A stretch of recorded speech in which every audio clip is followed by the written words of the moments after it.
Hello, this is Leslie Walker-Hirsch for Glass Alliance, and today I'm talking very long distance to glass artist Noel Hart and hoping that the Skype image will be clear enough. Hi Noel, how are you?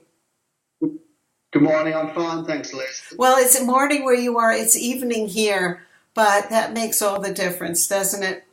So I want to ask you a few questions. Where are you now? I live in a locality called Huonbrook, which is in northern New South Wales. The nearest town is about 20 kilometres away, as is the Pacific Ocean. So we're up in a rainforest mountain, and the ocean is just to the east of us here. Well, this is a long distance. So let's talk art. How did you become an artist and why did you decide on glass as the medium to make your name famous in? Well, I did art school in the 70s where I majored in painting. So I'm actually a painter.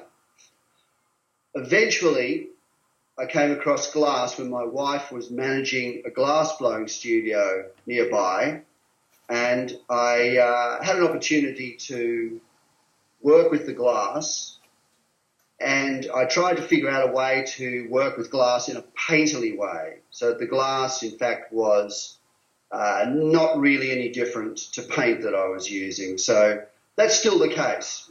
My thing is primarily to be a painter and to work as a painter. So I use paint sometimes. Sometimes I use glass, but it's essentially the same thing to me. Great. So that would explain maybe your use of vivid colors that you are so well known for. What inspired those colors? The basic idea behind the colours was to work in a manner that would enable me to connect very closely with other species. Now, my interest in this other species business is to do with conservation. And we have conservation issues worldwide.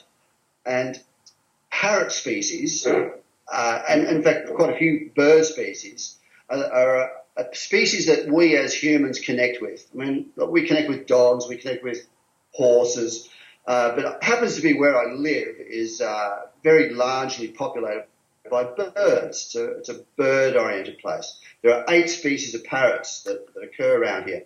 So it seemed to me that working with species that I could empower, much in the way that primitive people would empower species to enable an increase in the availability of food, I could work with coloured species, empower them to act in a sort of an esoteric conservation. Got that? Well, that's interesting. We're happy to have an ecologically minded artist in our midst here. So how long have you been interested in the preservation of the parrot species? Well, curiously, when I was a small child, I was in a little art competition, and I won it with a picture of a black swan. And I would have been in primary school.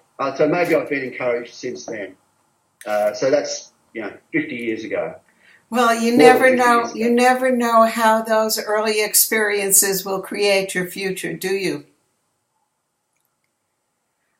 No, totally. The lineage between any incident, whenever and now is, often will impact on the way that an artist will work. There's a whole presence of ideas that one will kind of deal with on a daily basis. So I saw in your newest work that you have discontinued that satin finish to your glass and have adopted a much more shiny, clearer finish. Are you happy doing that? I am now. I wasn't particularly keen on it at first. In fact, when I started working with glass, I immediately moved away from shiny glass. I wanted the colours to be right on the surface, much like paint. So I didn't do what we call casing the work. In other words, I didn't put a layer of clear glass over everything. I wanted the colours right on the surface, and I didn't want it to look glassy. So I was etching the work. Always etched the work so it would look more like paint than glass. However, there are some technical issues that are a constant bugbear to me by working that way, and I lose a lot of work. The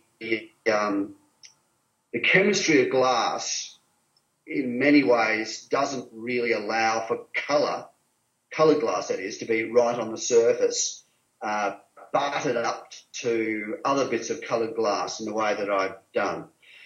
And I figured out a way to get beyond the technical issues, but they're always there and things can go wrong. And things go wrong sometimes dramatically. And I can spend a couple of days working on pieces and lose a lot of them due to chemical issues. The simple way to kind of deal with that was to put a layer of clear glass over the top of all those colours, which reduces the tensions between the colours. And after some really terrible circumstances, losing lots of work over the last couple of years, the team and I decided to approach it by casing the glass. And there's a couple of other things about casing glass which I found encouraging, actually. I was able to sculpt the surface more. We can actually alter the shapes without some of the additional problems that occur without casing it. So there is an upside. So now I'm used to it. I'm enjoying it.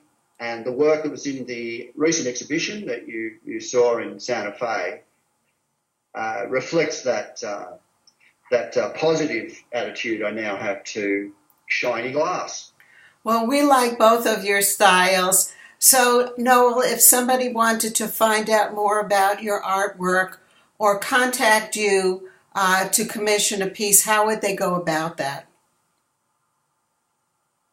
Well, Tansy Contemporary in Santa Fe are the primary gallery that I work with in the US. There's Tansy Contemporary in Santa Fe and also up in Denver. But I'm quite